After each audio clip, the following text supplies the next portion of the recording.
A very warm good morning to one and all present here. Medicine, law, business, engineering, these are noble pursuits and necessary to sustain life. But poetry, beauty, romance, love, these are what we stay alive for. In order to head today's session, I humbly invite to the stage Diego Valverde Villena. Diego Valverde Villena is a poet of phenomenal style and divided Peruvian and Bolivian sensibility. He has written poetry bound together by creative contiguity. His poems are an organic synthesis of life and culture. I also invite Meenakshi Takur. Meenakshi Takur is a publisher of Indian Language Division at Westland, an Amazon company. She has worked for a decade with HarperCollins Publishers, India. She is a poet and a writer. I invite her to head start this conversational session. I request you all to move up and occupy the front row. And then we're hoping we'll get more people as we go along. But even otherwise, we can have a nice conversation like we had last evening. Thanks again, Mr. B.C. Thomas and all the organizations, the institutions, for this great festival, which puts together lots of people from different parts of the world and different arts and different sciences. So it's very multifaceted and interesting festival. And first, mainly, thanks a lot also for the volunteers. Thanks a lot also to the public, which in this case are the same people, volunteers and audience. Thanks a lot for your amazing work. I know it's a very tiresome work, and sometimes people forget about volunteers and the translators, which are great also. That's very, very important for literature and for life. So thanks to all of you. Of course, thanks Meenakshi for sharing with me. And it's also I thank the institution for letting me have met Meenakshi, which is a great discovery. Yes, so we'll start with so you're a poet. You're not just a poet. You're a translator. You've been a translator. You teach poetry, medieval lyric and Baroque lyric. But I think we should start with where you began. Tell us a little about your childhood and early life and how you got interested, how you came to read poetry for the first time. I think in my case, I suppose it's the same with anyone who starts with an art. You start by loving that art. I mean, we're speaking about that. You just can start writing. You start reading. And I wonder if it's the same thing or not. Probably it's the same. We were speaking before about that poetry readers are a bit like musicians. I mean, you just don't read a poem like you read a newspaper. You read a poem with a special strength in your reading. So people talk about creative writing. This would say creative reading, because you have to put yourself into reading a poem. And so it's like when a musician reads a partiture, the notes to play it. So it's the same with when you read a poem. I started with reading literature, and I remember reading ever since I was a very young child. In fact, I've been doing, the other day I spoke about that, I've been doing the same things since I was 4, which is reading, writing, and talking. So that's all my life has been around words and art. And my father was a professor of philosophy, and my mother was a radio and TV journalist.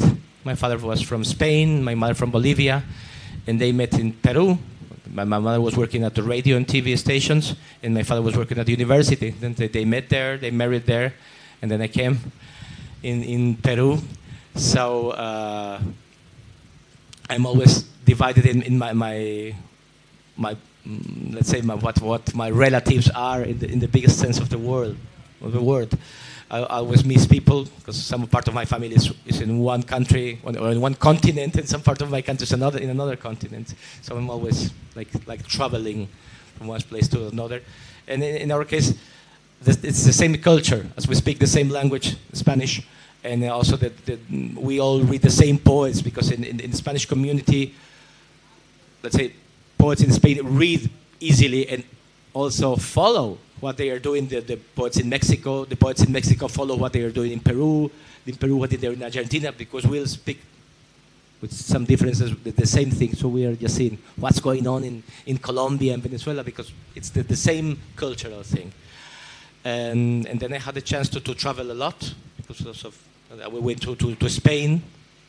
Later I studied in Spain, and then thanks to different grants for research. I was studying in some other places, and thanks to literature, I've been to many places also, like this, like here. So I have to be very thankful and grateful to poetry, to literature. So we'll go back again to your childhood, because I think I want to know how much of it informed your poetry later. In 1970, you said there was a massive earthquake in Peru, after which you had to, your family moved lock, stock and barrel. They had to leave their homes, and you moved to Spain. So how much of that displacement has come into your poetry? Well, we didn't have to move. The house was all right. I mean, it was a terrible thing. It's just that my mother said, I won't pass through another earthquake anymore. But it's not that the house was destroyed. I mean, it was a terrible earthquake, but you know, it is in this part of town and in Peru, usually all the buildings are prepared against earthquakes. So usually things are terrible, but not terribly terrible. But anyway, it was such a, it went for 1 minute. 1 minute earthquake. So my mom said, I just don't want to pass through that again. And we just easily, without no special damage, thank God, we just said, no, we go and let's go to a place with no earthquakes. And as my father always wanted us to go there. Also for my schooling, because schooling was better in Spain.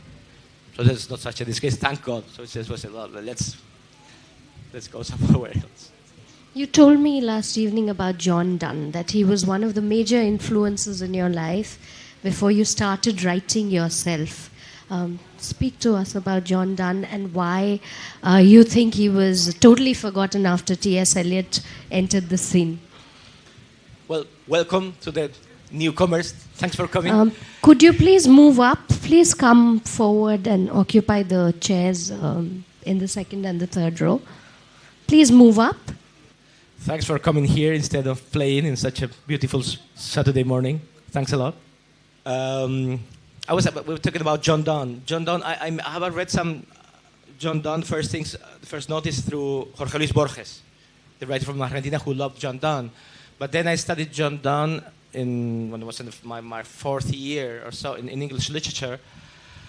And then I discovered that John Donne had been largely neglected. So he has been forgotten for 200 years. No one cared about John Donne. And I was speaking about that because also Mr. Takur is an expert in John Donne, so we said there's connections.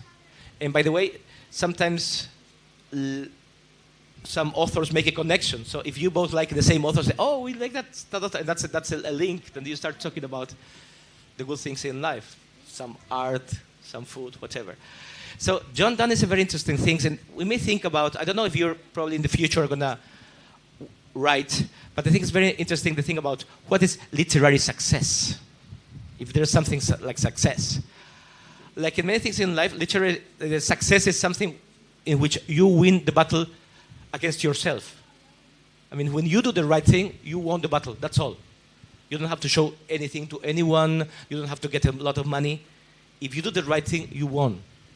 And you're the enemy also. You have to fight yourself, your laziness or your doubts to do what you have to do. Then once you have done it, you got it.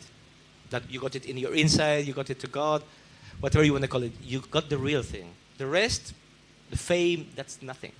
Well, I suppose it's nothing. And John Donne is a very strange case. No one liked him, no one read him for 200 years. And then it was another poet, T.S. Eliot, who rediscovered him, reread him, and said, man, have you noticed that we have a great poet here? And nowadays probably he's the second after Shakespeare, or in the Romantics, or it's in the Baroque, he's wow, the poet in English. And it happened many times. I don't know how familiar you are with some other music. You know, Bach, the great German composer, also was forgotten for 200 years. No one cared about him until Mendelssohn, another musician, found some of the partitures lost in somewhere. Said, what's this? What's this? What's this? And now Bach, let's say he's the man in world music. Bach is the great master. But for 200 years, he was nothing. So sometimes you also need a good reader, a good hearer. So also you try to be good readers, try to be good hearers, good listeners. For the sake of others and for the sake of you, the more you read, the more you will enjoy life, and the more lives you will live. If you live a novel, you mean the hero may pass adventures and dangers. You may pass through the thrill of it without being in danger. So but you may live more lives through cinema, through poems, through books. You are not just a poet. You have translated a lot of poetry as well into Spanish, from German, from Portuguese. You have translated Rudyard Kipling. You've translated John Donne. You have translated. Who are the other poets and writers you've translated? Some others. For instance, I translated some from German. E.T.A. Hoffmann, the novelist and also poet. Paul Celan. Some things about Portuguese poetry, Italian ones, also 16th century lyrics for songs, Baroque songs. So it's a pretty bunch of variety things. But shall we talk also a bit about you? Because I think it's very interesting. It's not only that you translate, but you deal usually with many languages, with Hindi, with English, with Bengali. And you write also in Hindi and English. How do you manage with that? How does that affect your reading and your creation? Well, I've not translated so much, Diego, but my work involves commissioning and editing a lot of translations from as many as 10, 15 Indian languages into English. That was what I was doing earlier in my previous job. And now I'm going to publish not just translations into English, but within Indian languages. So my work involves working with a lot of authors and translators, not so much translating poetry myself. As far as my writing is, my own poetry is concerned, I write both in Hindi and English. And then some things come, there's a very clear divide. I don't know. Poetry itself knows which language it should come to you in. So there are some poems which will come to you in Hindi, which can't come to you in English for some reason, because I think in both languages. And I think that is controlled or guided mostly by which language I'm reading in, more or a lot at that time.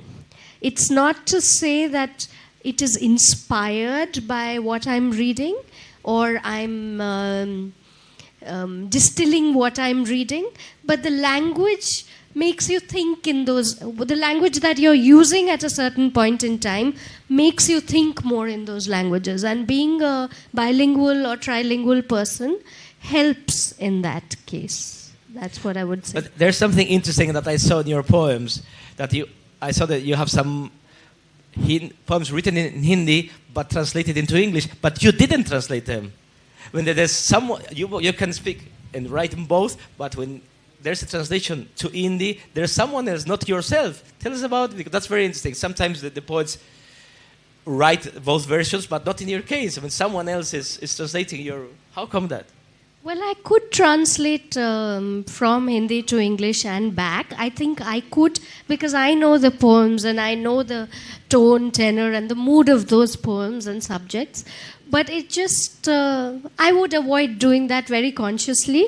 And it's just that I found translators who've been interested in translating them. And they're mostly, my Hindi translators are my friends who've known me a long time, who understand me not just as a poet, but as a person. So they understand how I would talk, where I'm coming from. So the Hindi translators are mostly my friends and people who have worked with me for a long time.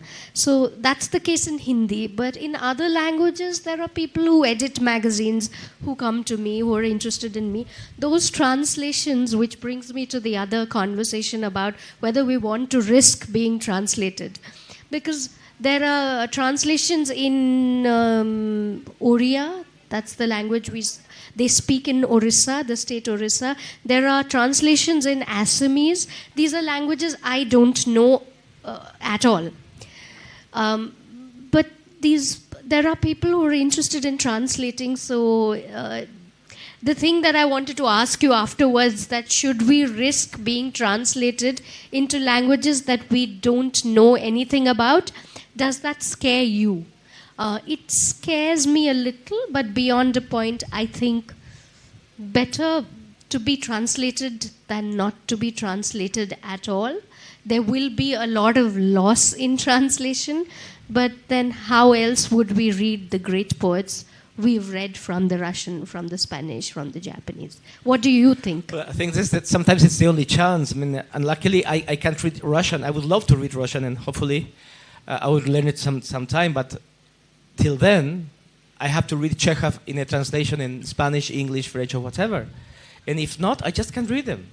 So you just have to trust on translators. That's why I was speaking about translators before. Translators are really important. I mean, we can do without many things, without many kinds of works, but not without translators. And translators really make the world go round. And in art, they are basic and fundamental, but also for meeting people, the travelers, and also for business, the different parts of the world. To put people together, we need translators. So the more we do about translation, the more we invest, it's always good.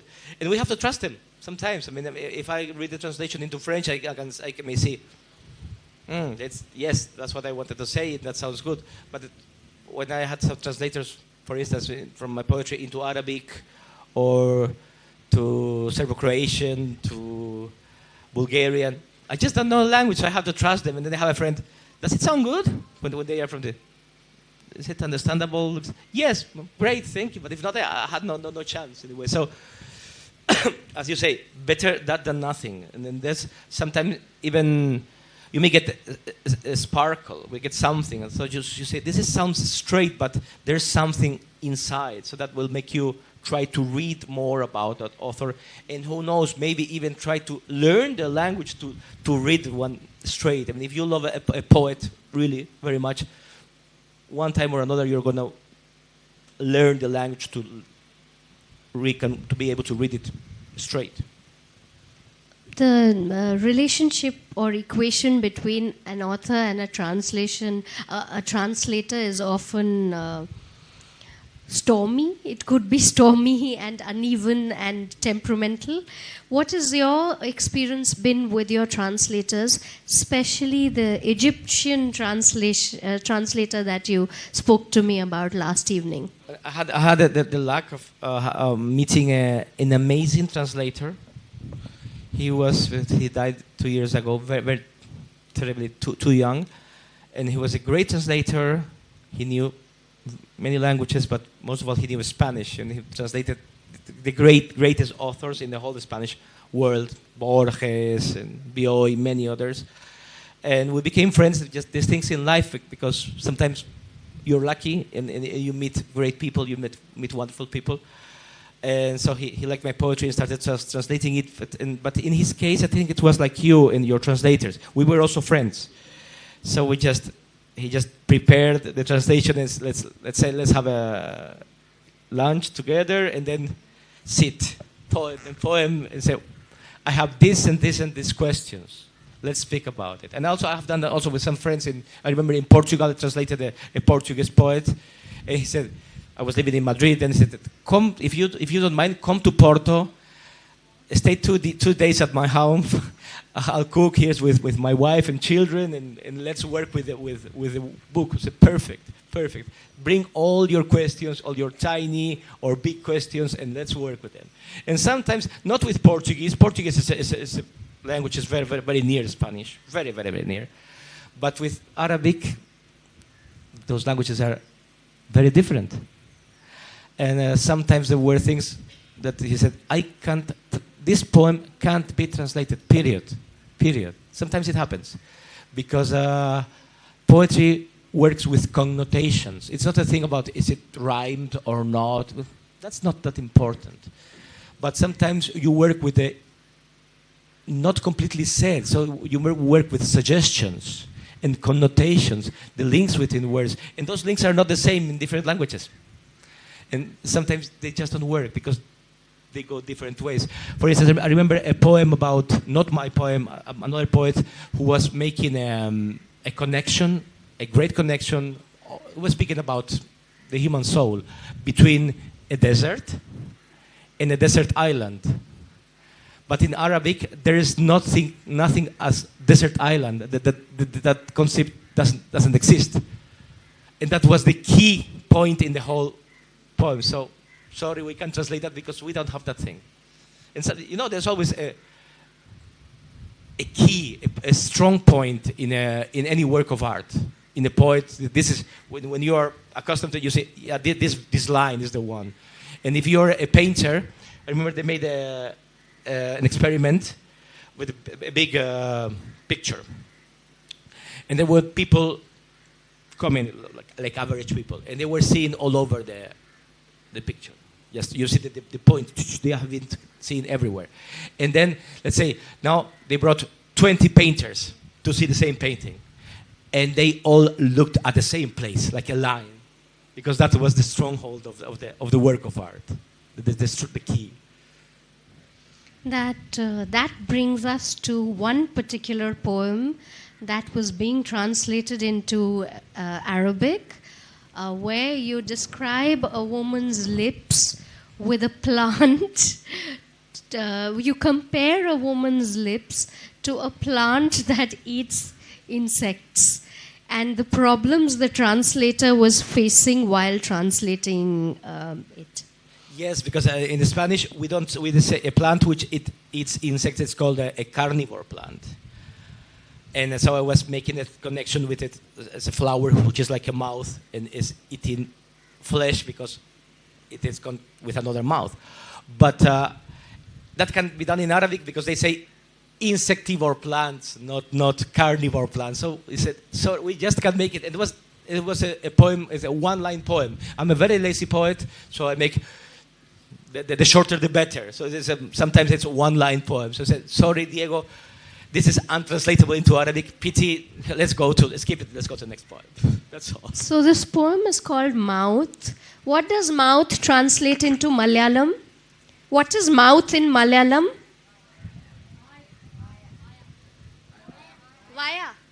Vaya. So it's called Vaya. I request Diego to read that poem in Spanish.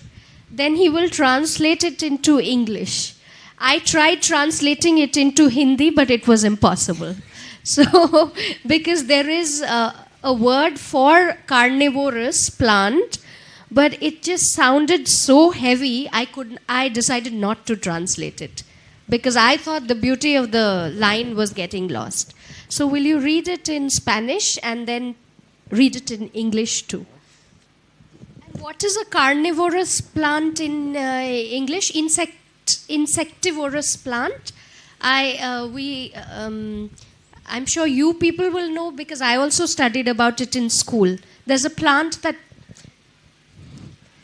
Yes, the pitcher plant. Is there a word for it in Malayalam? Is there a mic that we can... yeah. Then that will make it more interactive, the whole session. It's called the pitcher plant in English. I had forgotten, pitcher yes. Plant? Yeah, it's shaped like a pitcher. Yeah. And it shuts like this. Pitcher plant. So you can do it in English either. You can, and it sounds beautiful in English. With the pitcher plant? Yes. But it doesn't sound that aggressive. Yes, but then you miss the thing with the flesh, right? Because it's carnivore, so it's the category is in Spanish it says boca. Tu boca es una planta carnívora que se ha hecho carne. In English, you say your mouth is a carnivore plant who was made flesh. So we put two things together. One of these being like a mouth, the plant, and it's flesh with flesh, but also it's connected with religion, because in Catholicism, well, many of you are Christian here, the only thing which makes flesh, it's God. It's when it becomes flesh. And at the Angelus, we pray that. And then, el verbo se hizo carne, the word was made flesh. So that's what, in that little poem, my suggestion is that there is something sacred in kissing. I mean, there's something beyond that. It's something connected with God, and that also it's a way of praying. It's contact. It may contact you with higher things, not just down to earth, but something like a heart to heart or soul to soul kissing, because you're speaking about something higher. But that's not said. It's suggested. That's the point. And sometimes you can translate it, sometimes not. So Diego writes a lot of one-line poems. Like he said, he's a very lazy poet. He does not like working very hard. So he writes one-line poems. Diego, tell us your Egyptian... There is an Egyptian poet who said something about your one-line poems, who said these are spark poems. Yes, that's, as I told you, that sometimes you're lucky sometimes. I mean, you meet great people.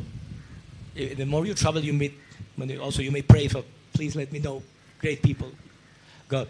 And sometimes it happened. And then, first time I went to Egypt, I met a great poet, Abdelmouteh Higazi, who was just like a patriarch in Egyptian poetry. And Egyptian poetry is something. I mean, in the Arabic world, Egypt is, wow, there's nothing like Cairo.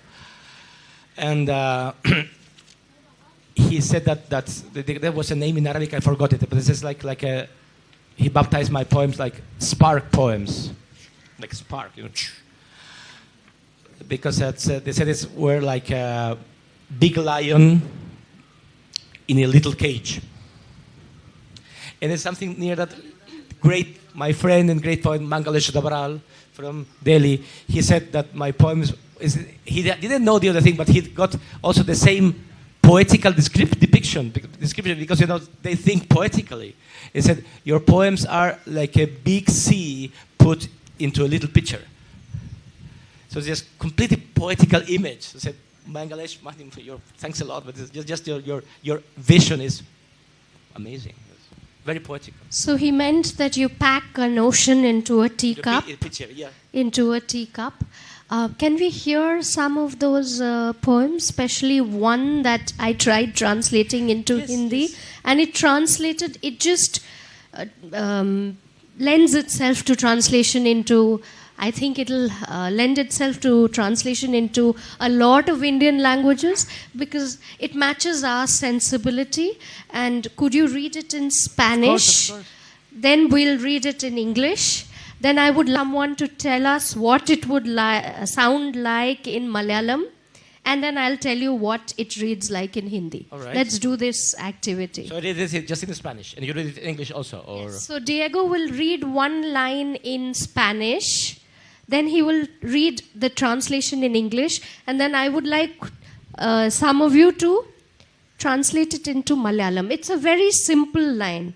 It's like, one poem. Yeah, all of us who are romantic, I think most Indians are very romantic, and all of us are poetic. Whether we can write poems is very different from being poetic. So I think we should also hear what it sounds like in Malayalam. Right. So, in Spanish it would be indocilidad del sueño.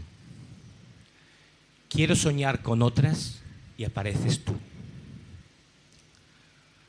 In English, it would be untamability of the dream. I want to dream with others, and you appear. So it's, I want to dream of others, but you appear. Who can translate it into Malayalam? Do we have a mic going around? I want to dream of others, but you appear. Oh, you don't? Anyone who can translate it into Malayalam? I want to dream of others, but you appear.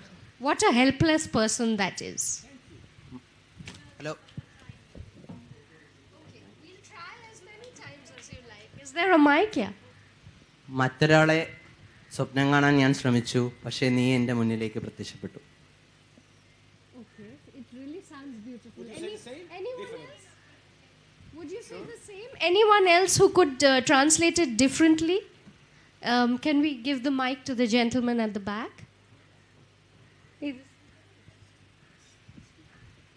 നിന്നെയല്ലാതെ സ്വപ്നത്തിൽ പോലും എനിക്ക് ആരെയും ചിന്തിക്കാൻ പറ്റുന്നില്ല. They sound entirely different, both of them. Anyone else? The marvel and the mystery of translation. The translation is also a way of creation, it's poetry also. And I'll read it out in Hindi, even if you may not understand. It sounds like that. मैं दूसरों के सपने देखना चाहता हूँ, पर तुम आ जाती हो. It translates very well into Indian languages, unlike your carnivorous plant that seems like lips of a woman. So I just wanted to know about, you told me about these one-line poems and the economy that you follow in most of your poems. You don't write very long poems. You have compared, that I want to hear from you, that you've compared the process of writing poetry or a poet with two experts in two subjects. You have said that there should be precision in the language, in the poems you write, not one word extra, not one word less. So could you tell us about that? Yes. Saying about what is a poet like? I mean, the closer to a poet could be a mathematician or a physic.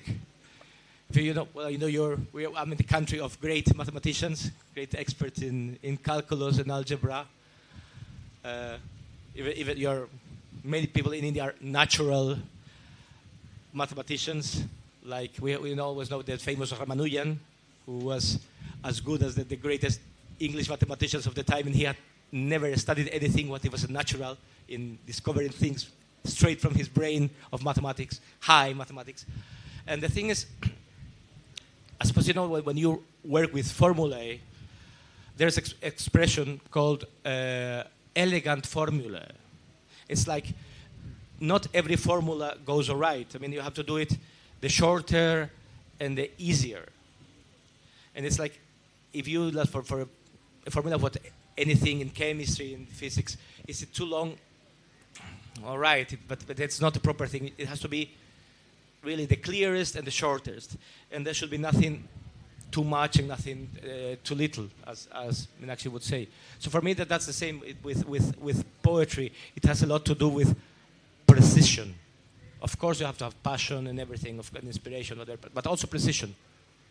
And that you can work on. And the other things, you have to wait till it comes from above, from everywhere.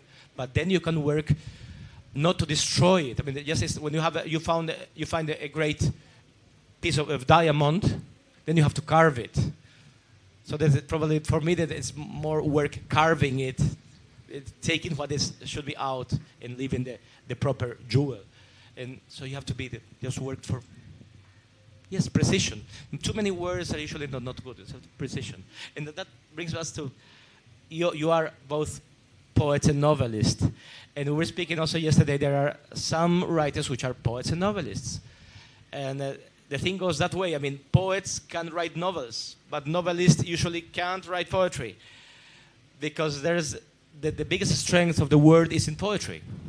And sometimes, when I haven't read your novels yet, but surely when a poet works in a novel, he works in a very poetical way. So the poet writing novels suggests many things and leaves a lot for the reader and doesn't say too much. It says, how is it with you? Because that's also a translation between in changing even your mind from poetry to novel. How do you do that? My first novel was not supposed to be a novel. It started with a very short poem. And then it became a novel. It was a poem, then I wrote 2 more pages, and then I wrote a chapter, and then quickly it turned into a 60,000 word novel. So I didn't realize what a natural extension of of a poem, a novel, or a short story could be for some writers. For me, as far as poems are concerned, they happen in a matter of seconds. Given the kind of time and mind space I have for my own writing, because I have a full-time job as a publisher. So when I'm publishing or editing other writers' books, I prefer not to write my novels. I try to keep that distance between my own writing and other people's writing. So I have to go away, take a long leave from my job to go away and write my novel. But poems happen in a couple of minutes when you're sitting in a car, when you're in a cab, when you're going somewhere, when you're in a meeting. You quickly write it down on your phone. So it's become, unlike what people say that poetry is dying, as a poet, it's easier for me to write a poem while I'm leading a busy life. For me, it has worked like that. And in my novel too, if someone reads the prose, they will instantly know that I'm a poet. Because there is a lot of lyric in my language when I write a novel. It's not, that's not to say that it's overly sentimental or dripping with the emotions. It is straightforward text, but there is poetry in it. Probably it has to do not of. It's the sound. It's a sound more than it's a way you work with words more than it's sentimental. There's a cling with someone who really works with finesse with the words, with the proper words, right? That's very poetical. That's the proper poetical things. Also, I studied music for 16 years. That's so then important. I instantly respond to beats and melody. And so every line for me, it doesn't rhyme, but it has to have a certain precision as far as the music of words is concerned, even when I write my novels. Music is very important also for poetry, not for arts. I mean, having a knowledge of music, that's great for everything. Now I understand things, that is very interesting. And that takes us also to the thing of how do you create? I mean, in my case, it's more than, as you said, you can't write and say, sit down and I'm going to write a poem today. No, you can't do that. You can do that with a novel. You have an idea, say, well, I have 2 hours, I have an idea, I have to keep going with my characters and the story. But not with a poem. But what you may have is to look at the world poetically and just wait till something comes as an inspiration, whatever, right? A conversation or a line, as you said, in a meeting. Or I don't write when I get something in the air or anywhere. I don't write it in my phone. And this, I'm a little old-fashioned. I always carry my cahier, my little notebook. And I just write things down. It could be something, could be also a telephone, but also something I see, something I remember, something that anyone tells me, have you heard about that? And say, what are the interesting things? And then you don't know, it may be material for something in the future. But I always bring my notebook just to put things immediately, because then you may forget. I'll just take you back to the wonder of translation and what you told me about this great Indian writer and poet and educationist and Nobel Prize winner, Rabindranath Tagore, and the fact that he was translated extensively by a certain gentleman and his wife into Spanish. Has Rabindranath Tagore been translated into Malayalam? Do you study Rabindranath Tagore in schools at all? Gitanjali? He has been translated into Malayalam.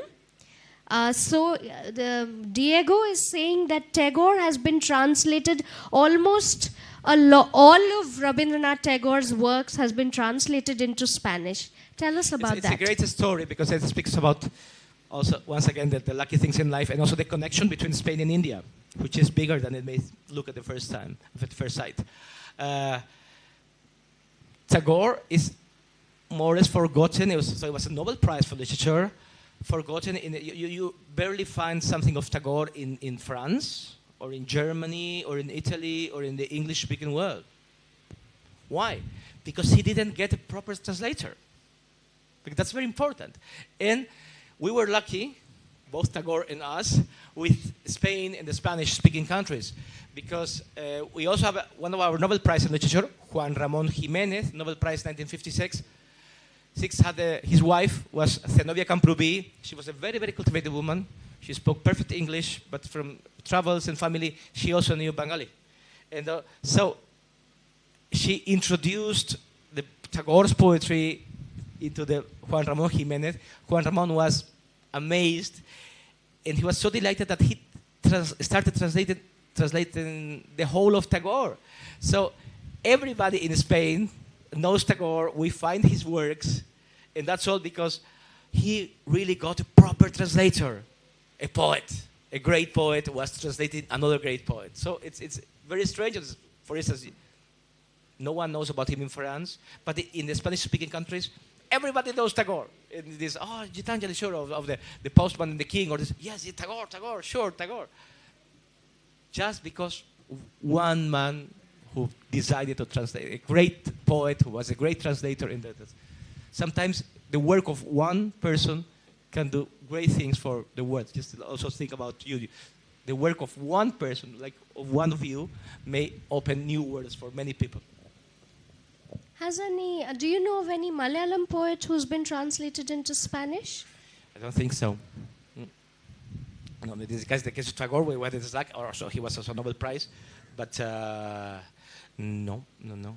Of course, we know about. And by the way, with Cochin appears in some of the literature works in Spain because it was a famous country of all that is like sounds with reminiscence of the root of the spices. So Cochin is famous. It's a famous from all times. So there's like a legendary country, but not to the writers from here because it's not always that easy to do. So tell me about the difference in Spanish between South America, then Peru, Spain, Mexico, and you have lived in many places and taught in many places. You have taught in the US, you taught in Edinburgh as well? No, I learned in Edinburgh. You learned in Edinburgh. So do you bring in various dialects of Spanish and registers of Spanish from various places into your poetry? Not exactly. I mean, I may use words, but not dialects, because in Spanish America, of course, there are differences in words, mainly in this not very everyday things like the name of a fruit. But in the average things, Spain is much more the same language as English. I mean, in English, there are really differences between how they speak in Ireland or in Australia or in South Africa. Or even in the different parts of England, what is speaking about? And they're very linguistic differences also in education, not in Spanish. In Spanish, it's quite more common. So it's almost usually the same. What I introduce, maybe some words of some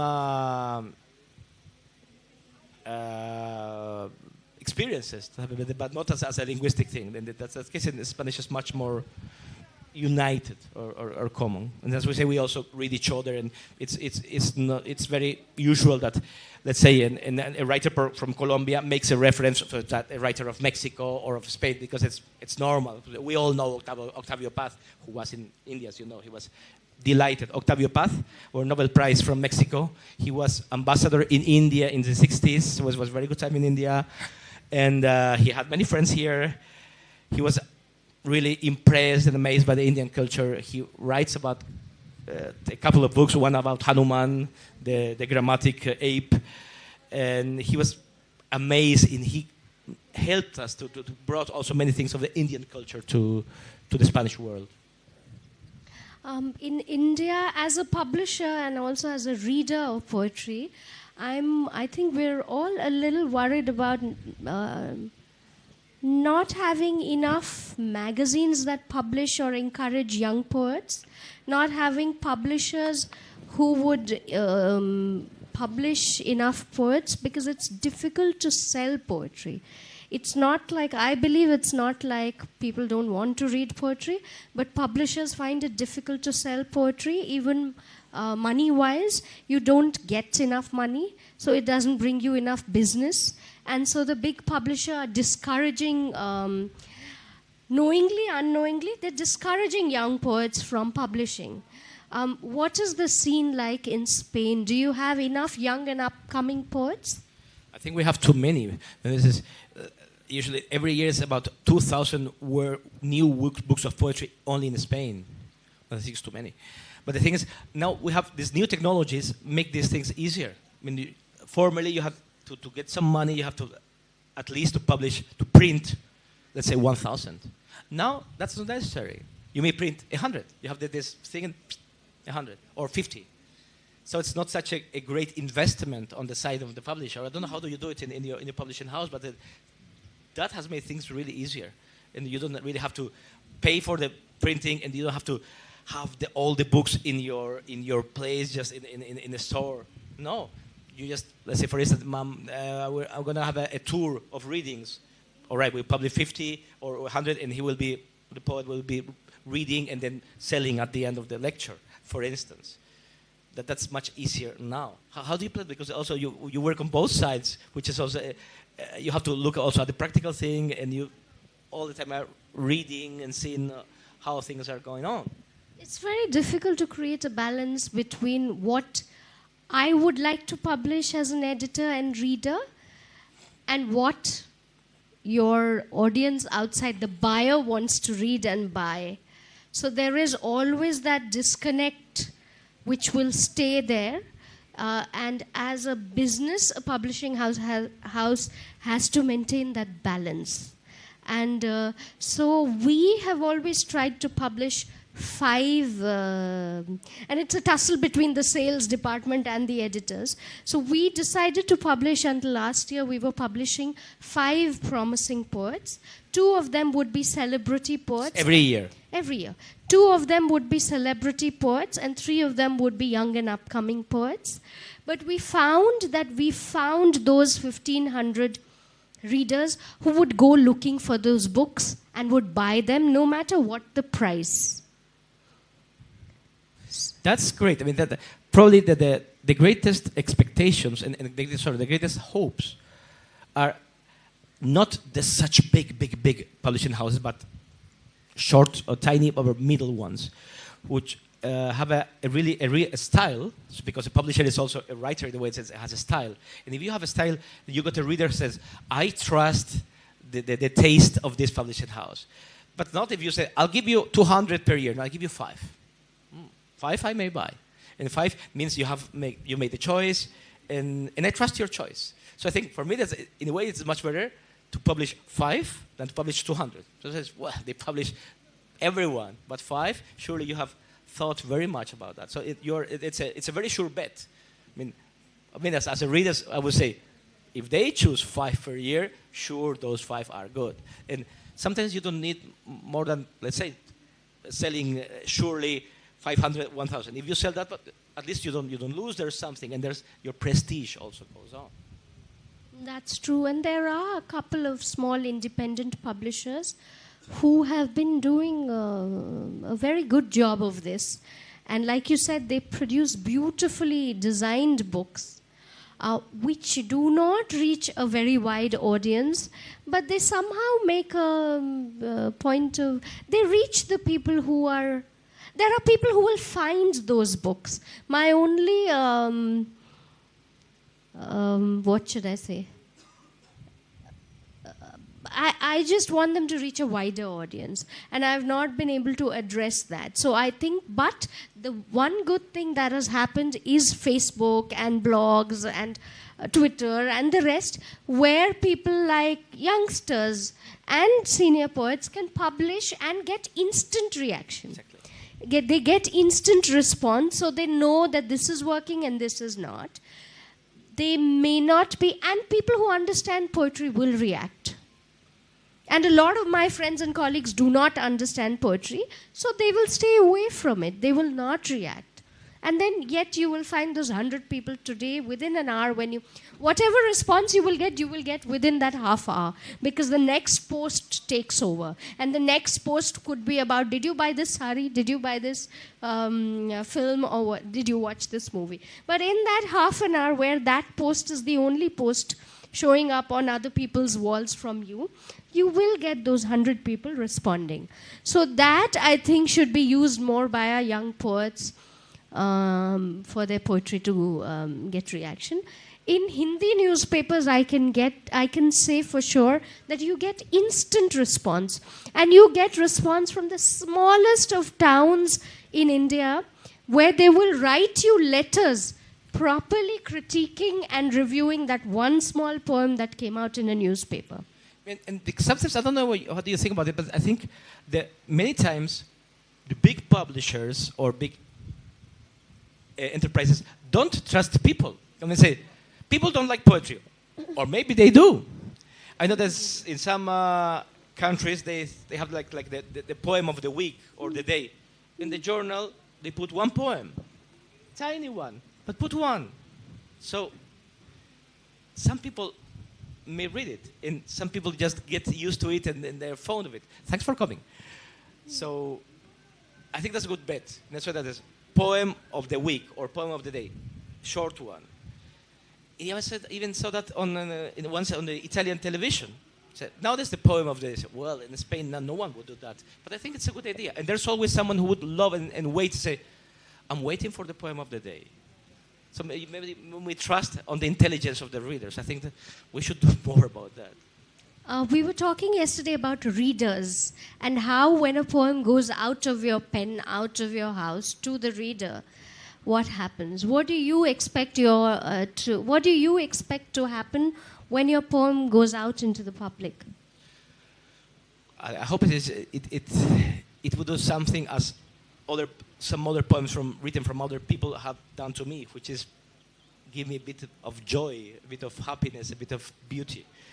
Change a little bit my life. I don't ask more, but sure this is. And you said some more interesting. I would like you to share that with us. That at the one moment, of course, you wrote it. So it's just like your child. You bring it to life, but then it has a way of its own. And then you said something about that yesterday. It assumes a life of its own, and sometimes readers see meanings that we may not have intended for them to see. And that is, I think, very rewarding to me as a poet, and I think to everybody. And T.S. Eliot has written about it a lot in his essays, that how it becomes the reader's writing and not yours after it goes out into the world. It's like the reader makes it his or it his. Becomes their copyright and not yours after a point. And even they change something for any reason, but they think it's that way, but it's just, they make it theirs. It's like part of their... That's a great reward, right? What else? And sometimes, it happens with some writers that people think the poem is anonymous because that's part of the tradition. Well, that's a complete success, right? So I think we should end here with one last question to you. What are you writing these days? Are your poems these days poems of protest, poems of war, poems of love, poems of nature? What are they? I usually wrote poems about love, not the rest. But or poems about life, about some things which come to you and they express some things. I don't know. I'm lately, for a long time, I didn't write because you just can't force it. I mean, you say, well, Rainer Maria Rilke didn't write for 2 years, so who am I to worry about it? But then also they come, and thanks God, lately some poems are coming. Maybe in the late 6 months, some 2 or 3, which for me is a lot. So let's hope they keep doing it. And you, what are you in now? I'm working on a novel about a photographer's life. And the life of the photographer dies at the age of 40, goes to bed and does not wake up one day. And so his life is reconstructed, and a picture of him is put together by his wife and his secret lover. So that's what it is about. Let's end with a poem, Maps. Could you read it in Spanish? And if you have the English, I'll read it for you. I think it's, if you don't have it, I think also only, I don't know if it's English here. Sorry. So I request Diego to read the poem Maps in Spanish, and I'll read the English translation. Only one, single. Map. Yeah. Mapa. Ese mapa que me diste de tu corazón es como uno de esos mapas turísticos. Todo lo hermoso está cerca. Y las calles son cortas. Y las rutas diáfanas. Pero luego, las distancias no corresponden. Hay calles que no están señaladas. Y los caminos son complejos e intrincados. Y ya es muy tarde, porque me he adentrado en la ciudad y no hay vuelta atrás. Tus ojos miran muy lejos y ya no me sirven de referencia. Me he perdido, irremisiblemente. Map, I'll read the English translation. That map you gave me of your heart is like one of those tourist maps. All the beautiful places are near, streets are short, and routes are clear. But then distances are not real. Some streets are not shown, and ways are tangled and intricate. And it's too late because I've gone deep into the city, and there's no way back. Your eyes gaze so far away, and they are not a landmark anymore. I am irretrievably lost. I think we should end this here, Diego. What a beautiful poem. And it's been lovely talking to you and meeting you and knowing you. Thank you. Thank you very much. Thank you, everybody, for being patient.